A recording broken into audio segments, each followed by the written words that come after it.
वो सरकार है ये हर शब्द पे हर लाइन में एक व्यवस्था परिवर्तन का नारा देती है। क्या हम सरकार से पूछना चाहते हैं कि व्यवस्था परिवर्तन यही है? 5 जुलाई 2026 को शिक्षा मंत्री इस स्कूल का उद्घाटन करके आते हैं और जैसे उद्घाटन करके आते हैं तो मुख्यमंत्री कार्यालय से जो है आदेश जाता है कि जो स्कूल का उद्घाटन शिक्षा मंत्री ने किया इसको रद्द किया जाए। सवाल ये खड़ा होता है कि प्रियंका गांधी ना तो हिमाचल प्रदेश से कोई सांसद है, ना सरकार में कोई मंत्री हैं, तो किस हैसियत से वो उद्घाटन करवाना चाहते थे? मुझे लगता है कि चमचागिरी का भी एक सीमा होती है और लगता है कि ये सरकार चमचागिरी की सारी सीमाएं पार कर चुके हैं। मुख्यमंत्री ये भी कहते हैं कि हमारे समय में कोई पेपर लीक नहीं हुआ।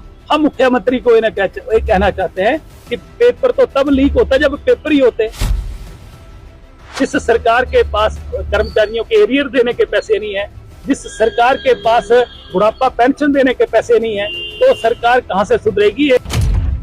ये जो सुक्खू सरकार है ये हर शब्द पे हर लाइन में एक व्यवस्था परिवर्तन का नारा देते हैं। क्या हम सरकार से पूछना चाहते हैं कि व्यवस्था परिवर्तन यही है कि उनके कैबिनेट के माननीय शिक्षा मंत्री अपने ही विभाग में जो स्कूल का दियोई स्कूल उसमें द्रंग में कोशिश में जो स्कूल का निर्माण हुआ और ये 2023 में डिजास्टर में ये स्कूल जो है वो गिर गया था और ये 2025 में अक्टूबर में स्कूल तैयार हो गया था। इसका फाउंडेशन भी शिक्षा मंत्री ने रखा था। 5 जुलाई 2026 को शिक्षा मंत्री इस स्कूल का उद्घाटन करके आते हैं और जैसे उद्घाटन करके आते हैं तो मुख्यमंत्री कार्यालय से जो है आदेश जाता है कि जो स्कूल का उद्घाटन शिक्षा मंत्री ने किया इसको रद्द किया जाए। और बाद में पता लगता है कि आखिर ये उद्घाटन जो है रद्द क्यों किया गया, क्योंकि मुख्यमंत्री जी राष्ट्रीय जो महामंत्री हैं कांग्रेस की प्रियंका गांधी जी, उनसे जो है ये उद्घाटन कराना चाहते थे। सवाल ये खड़ा होता है कि प्रियंका गांधी ना तो हिमाचल प्रदेश से कोई सांसद है, ना सरकार में कोई मंत्री हैं, तो किस हैसियत से वो उद्घाटन करवाना चाहते थे जो कि रद्द हो गया मौसम खराब होने की वजह से।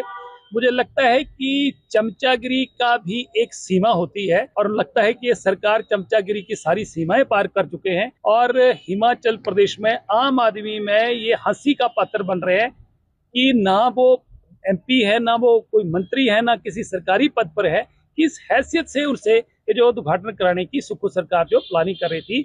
और इस शिक्षा मंत्री का सरेआम सरासर अपमान है, ह्यूमिलेशन है।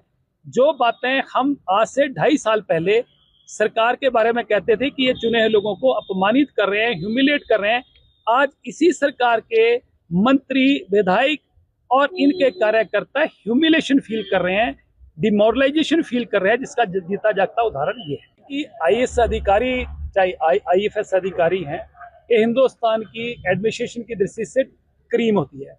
यही लोग जो है पॉलिसीज बनाते हैं। अगर इनकी संख्या कम करके कोई बजट बनाने की दिशा में काम कर रहे हैं तो हिमाचल प्रदेश से जो है वो पॉलिसीज बनाने के लिए, इम्प्लीमेंटेशन करने के लिए, पॉलिसीज इम्प्लीमेंटेशन करने के लिए जो है सरकार का, प्रदेश का नुकसान होगा। और मुख्यमंत्री का छोटा सोच है। मुख्यमंत्री के अपने ही लोग उनके बारे में कहते हैं कि मुख्यमंत्री को बड़ा दिल करके चलना चाहिए। मुख्यमंत्री का दिल चिंटी के दिल से भी छोटा हो गया है। जो उनके अपने ही मंत्री उनके बारे में कह रहे हैं, हम तो पहले ही कह रहे थे कि मुख्यमंत्री को बड़ा ओहदा है, बड़ा दिल करके चलना चाहिए, इसलिए जगह छोटी छोटी बातें कर रहे हैं। मुख्यमंत्री ये भी कहते हैं कि हमारे समय में कोई पेपर लीक नहीं हुआ। हम मुख्यमंत्री को कहना चाहते हैं कि पेपर तो तब लीक होता जब पेपर ही होते। आपने तो 3.5-4 साल में पेपर ही नहीं कराए, लोगों को पोस्टें नहीं निकाली, नौजवानों के साथ धोखा किया। इस तरीके से इन्होंने पोस्टें निकाली नहीं, जो पहले की निकली हुई थी वो पेपर रद्द कर दिए। सबॉर्डिनेट सिलेक्शन कमीशन जो है, वो बोर्ड जो है, वो उन्होंने बंद कर दिया। 2.5-3 साल के बाद दोबारा खोला, कोई पोस्टें इन्होंने निकाली नहीं, कोई पेपर नहीं हुए। इसलिए कहते हैं न नौमन तेल होना, न राधा नाचेगी, न बांस रहेगा, न बांसुरी बजेगी। इसलिए ना पोस्टर निकालेंगे ना पेपर होंगे। इसलिए सरकार पूरी तरह इस वक्त जो है पूरी तरह फेल है। लोग वक्त का इंतजार कर रहे हैं। तो सरकार 44,600 करोड़ रुपया पिछले 4.25 साल में ले चुकी है। उसकी आर्थिक स्थिति कहां सुधरेगी? जिस सरकार ने प्रदेश के कर्मचारियों का डीए तक प्रॉपर नहीं दे रही है, 44% डीए दे रही है, जबकि सेंटर जो है वो 60% डीए दे रहा है।